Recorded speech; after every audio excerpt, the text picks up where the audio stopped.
وعلى آله الطيبين وأصحابه الطاهرين أما بعد فأعوذ بالله من الشيطان الرجيم بسم الله الرحمن الرحيم وما أرسلناك إلا رحمة للعالمين صدق الله مولانا العظيم۔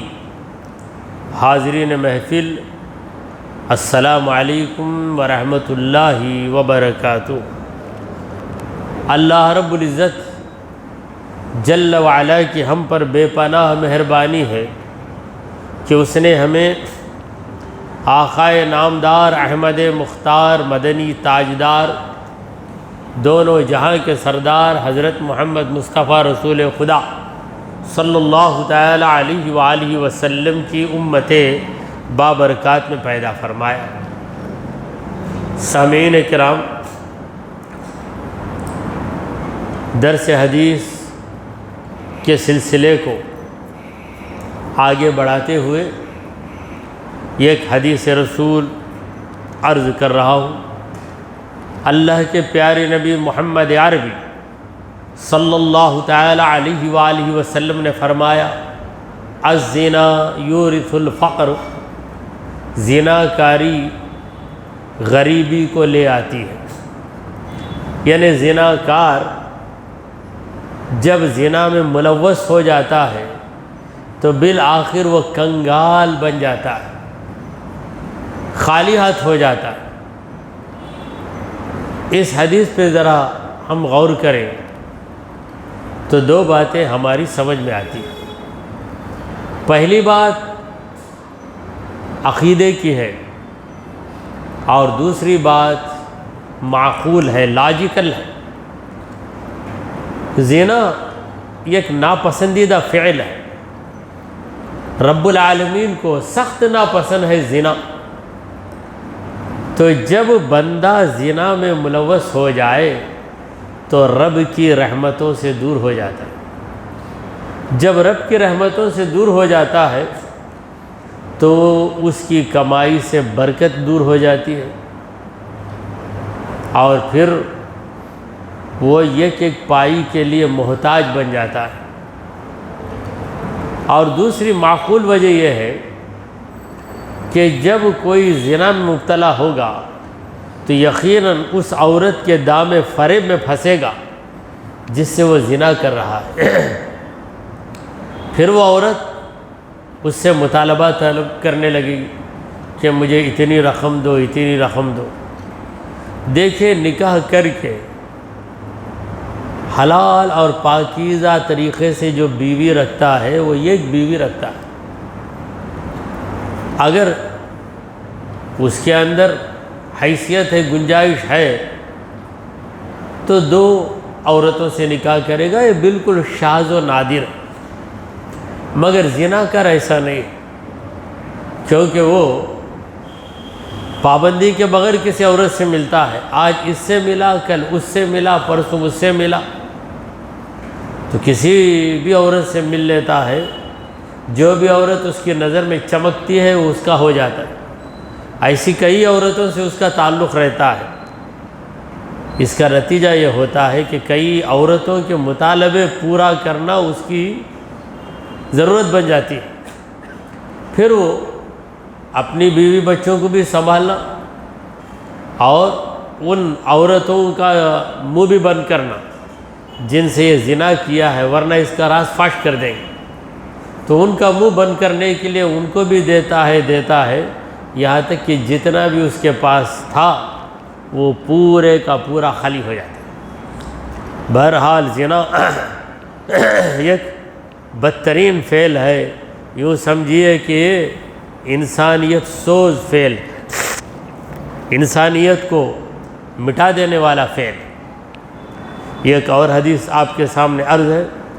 اللہ کے پیارے حبیب، ہمارے دلوں کے طبیب حضرت محمد مصطفیٰ صلی اللہ تعالی علیہ وآلہ وسلم نے ارشاد فرمایا، اذا التقى المسلمان، جب دو مسلمان آمنے سامنے ہوتے، یعنی دو مسلمان بھائیوں کی ملاقات ہوتی ہے، فتصافحا، تو ایک دوسرے سے جب مصافحہ کرتے ہیں وحمد اللہ، اور یہ دونوں اللہ کی حمد بیان کرتے ہیں، دونوں مصافحہ کرتے ہیں، الحمدللہ کہتے ہیں، واستغفرا، اور اللہ سے مغفرت طلب کرتے ہیں، غفر لہما، ان دونوں کی مغفرت کر دی جاتی۔ مصافحہ، مصافحے میں ہاتھ سے ہاتھ ملتا ہے، ہاتھ سے ہاتھ ملتا ہے، یہ ظاہری طور پر ملنا ہے، حقیقت میں دل سے دل مل جاتا ہے۔ مومن کا دل اپنے مومن بھائی سے ملتا ہے۔ کیا رشتہ ہے اس کا؟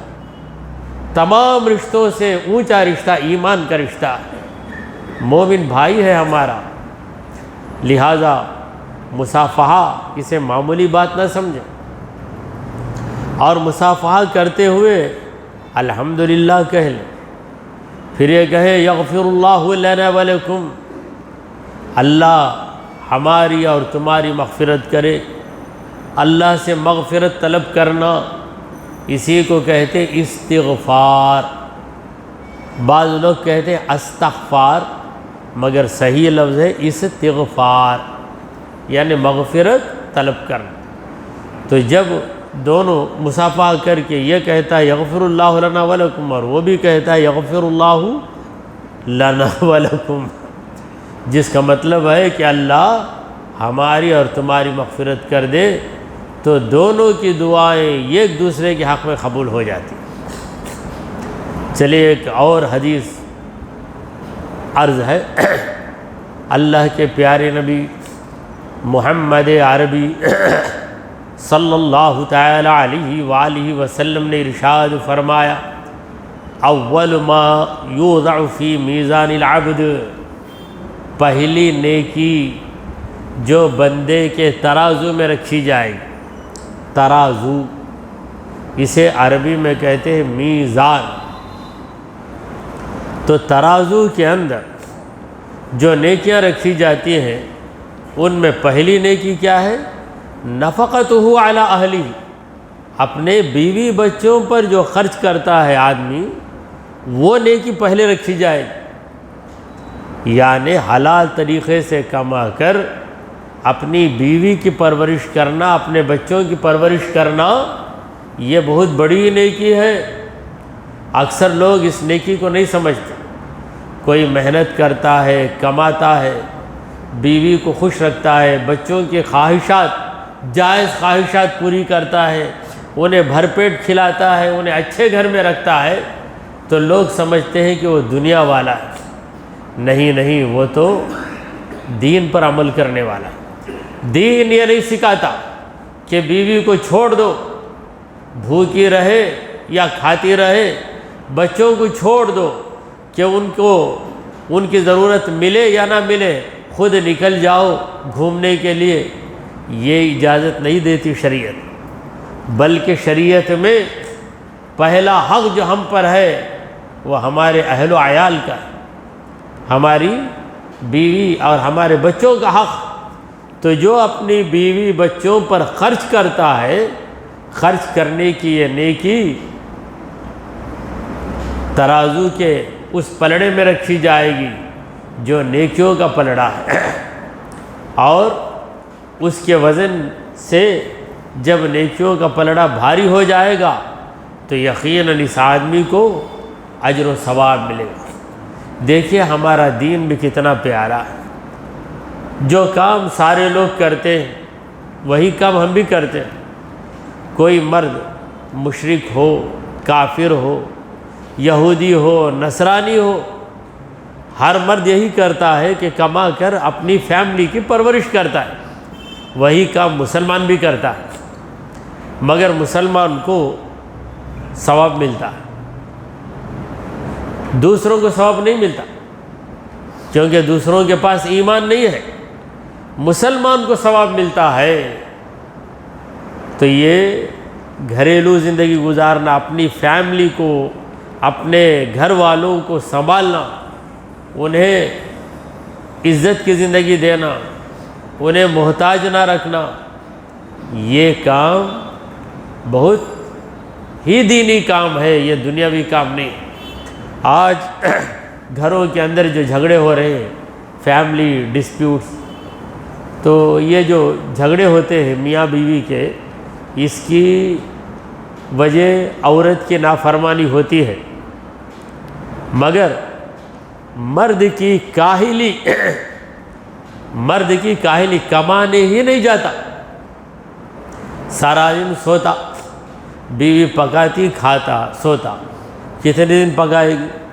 جب تک ریشن رہے گا پکائے گی، جب بولتی سب ختم ہو گیا خرید کر لاؤ، میں کہاں سے لاؤں؟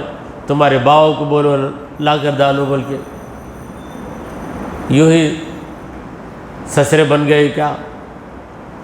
یا دوسرے رشتہ داروں سے طلب کرتا، بیوی کے زیورات کو جا کر بیچ کر اس کے بعد خریدتا، مگر خود جا کر کماتا نہیں۔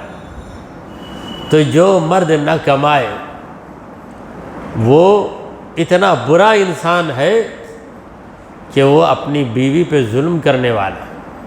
عورت کی ذمہ داری ہے گھریلو کام کرنا، گھر کو سجا کے رکھنا، پاک و صاف رکھنا، یہ عورت کی ذمہ داری ہے۔ مرد کی ذمہ داری کیا ہے؟ مرد کی ذمہ داری ہے کہ بیوی بچوں کے لیے جو خرچ ہے اس خرچ کو سنبھالنے کے لیے محنت کرے، حلال طریقے سے کمائے، اور کمائے گا تو دنیا والا نہیں رہے گا، دین پہ عمل کرنے والا رہے گا، کیونکہ نبی کریم صلی اللہ علیہ وسلم نے فرمایا کہ میزان میں، ترازو میں سب سے پہلے جو نیکی رکھی جائے گی وہ نیکی تمہاری ذمہ داری ہے، یعنی بیوی بچوں پہ جو تم نے خرچ کیا وہ نیکی رکھی جائے گی۔ ایک اور حدیث عرض خدمت ہے، اللہ کے پیارے حبیب، ہمارے دلوں کے طبیب محمد الرسول اللہ صلی اللہ تعالی علیہ وآلہ وسلم نے فرمایا، ان للہ خلقا، بے شک اللہ کی ایک مخلوق ہے، یعنی چند لوگ ہیں، خلقہم لحوائج الناس، اللہ نے ان کو لوگوں کی ضرورتوں کے لیے پیدا کیا ہے، ان کا کام یہ ہے لوگوں کی ضرورت پوری کرنا، کوئی بھی ضرورت مند ہے معلوم ہوا تو وہاں پہنچ کر اس کی مدد کرے، ایسی فطرت کے چند لوگ ہیں، یفزع الناس الیہم فی حوائجہم، جب لوگوں کو ضرورتیں پڑ جاتی ہیں تو لوگ ایسے آدمیوں کے پاس آتے ہیں اور کہتے ہیں یہ پریشانی، بچہ بیمار ہے ڈاکٹر کے پاس جانا، ہاں میں لے کے جاتا ہوں، لے کے گیا ڈاکٹر کے پاس دکھایا، پورا کام کر کے لایا، گھر کے اندر کرنٹ چلے گیا ہے، ہاں میں جاتا ہوں، جاتا ہے الیکٹریشین کو بلا لے کے آ کے سارا کام کر دیتا۔ کیا مزدوری پہ کرتا؟ مزدوری پہ بھی نہیں ہے، یعنی اس کے مزاج میں ہی جیسا کوئی بھوکا تلاش کرتے رہتا، کھانے کو مل جائے گا تو کھا لوں گا، تو ایسا یہ لوگوں کی خدمت کا بھوکا ہے۔ کہاں خدمت ملے گی؟ سروس مائنڈڈ لوگ اسے کہتے ہیں۔ رسول پاک صلی اللہ علیہ وسلم فرماتے ہیں کہ ایسے چند لوگ ہیں، اور دیگر لوگ اپنی ضرورتوں میں ان کے پاس آتے ہیں، اولئک الآمنون من عذاب اللہ، وہ لوگ یہ اللہ کے عذاب سے بچنے والے، یعنی جن کا مزاج لوگوں کی خدمت ہے۔ کہتے ہیں کہ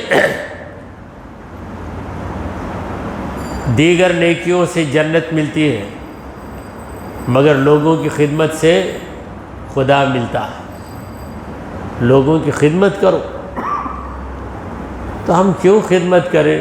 ہم کو کیا ضرورت ہے؟ سوال دل میں پیدا ہوتا ہے۔ اس لیے خدمت کرو کہ خدمت کرنا تمہارے خدا کو پسند ہے، اور خدمت کرنے والے کبھی بلا وجہ بدنام بھی ہوتے۔ کہتے ہیں کوئی کسی کو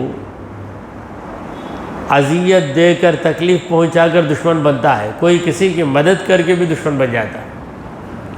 عموماً قرض میں یہ معاملہ ہوتا ہے، قرض دے کر ہم کسی کی مدد کرتے ہیں، پھر ایک لمبی مدت گزرنے کے بعد قرض پوچھتے ہیں تو وہاں سے جھگڑا شروع ہو جاتا ہے۔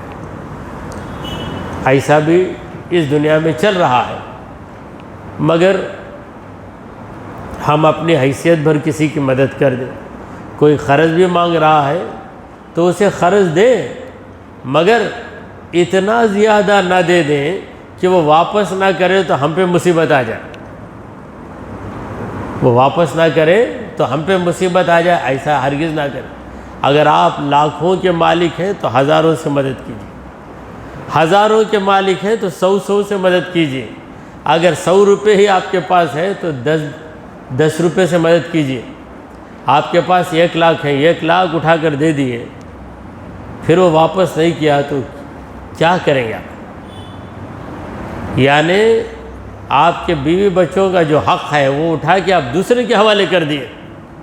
اگر 1,00,000 روپے آپ کے پاس ہے، آپ نے 1,000 روپے کسی کو دے دیے، وہ واپس بھی نہیں کیا تو نیکی تو آپ کو مل گئی اور آپ کو پریشانی بھی نہیں آئی۔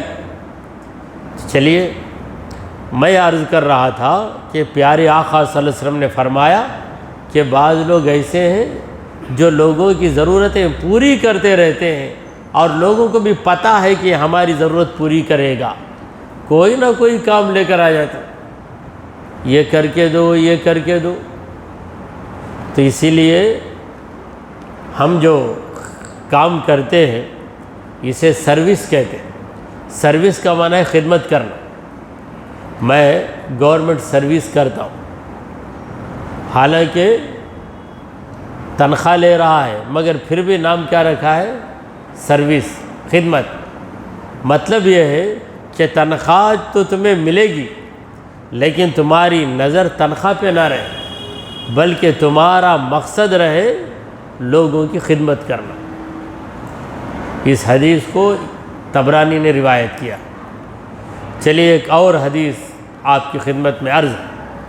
اللہ کے پیارے نبی محمد عربی صلی اللہ تعالی علیہ وآلہ وسلم نے فرمایا، لیس منا من خبب امرأة علی زوجہا او عبدا علی سیدہ، وہ شخص ہم میں سے نہیں۔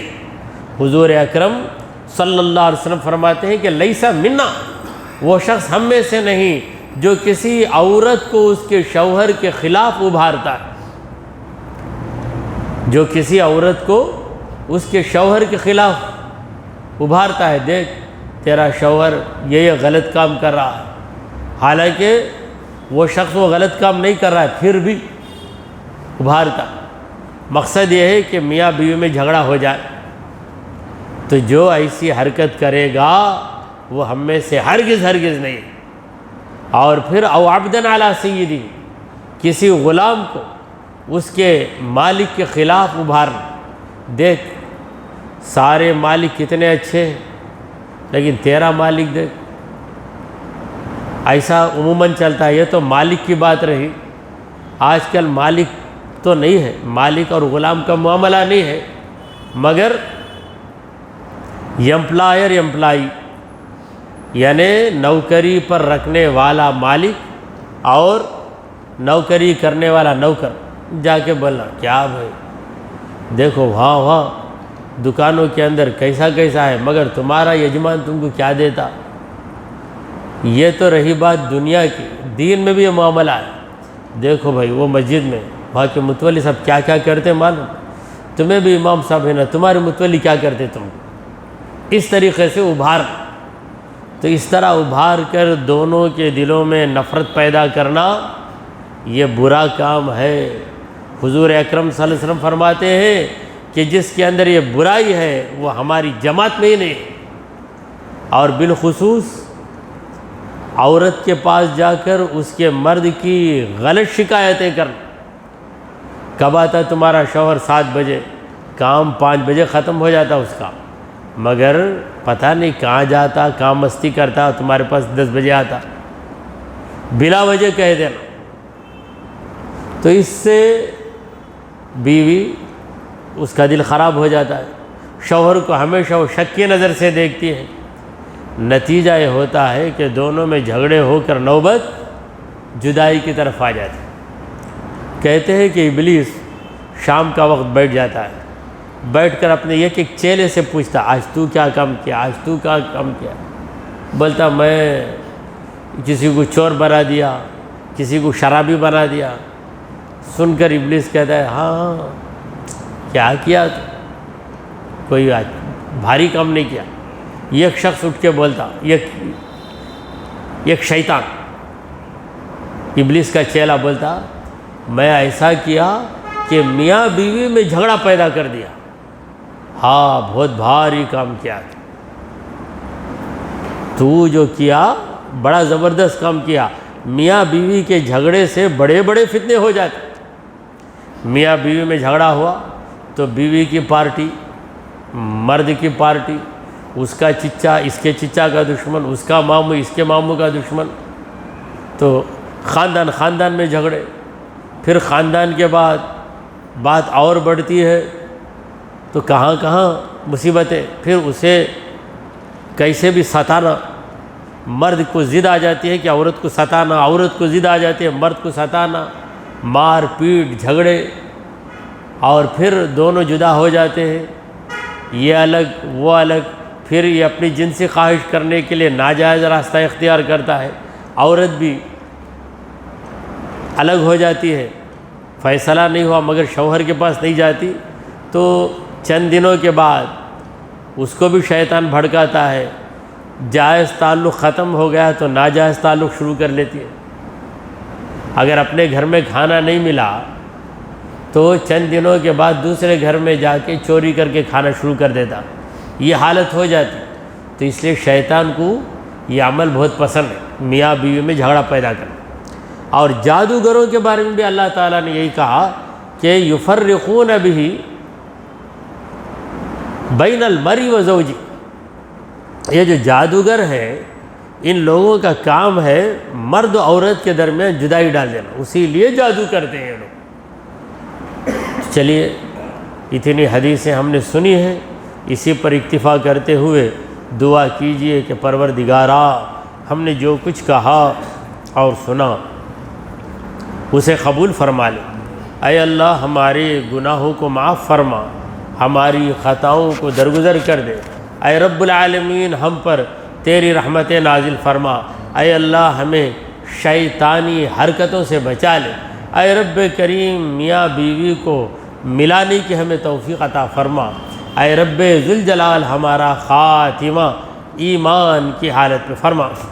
وصلی اللہ تعالی علی خیر خلقہ سیدنا و مولانا محمد وعلی آلہ واصحابہ اجمعین.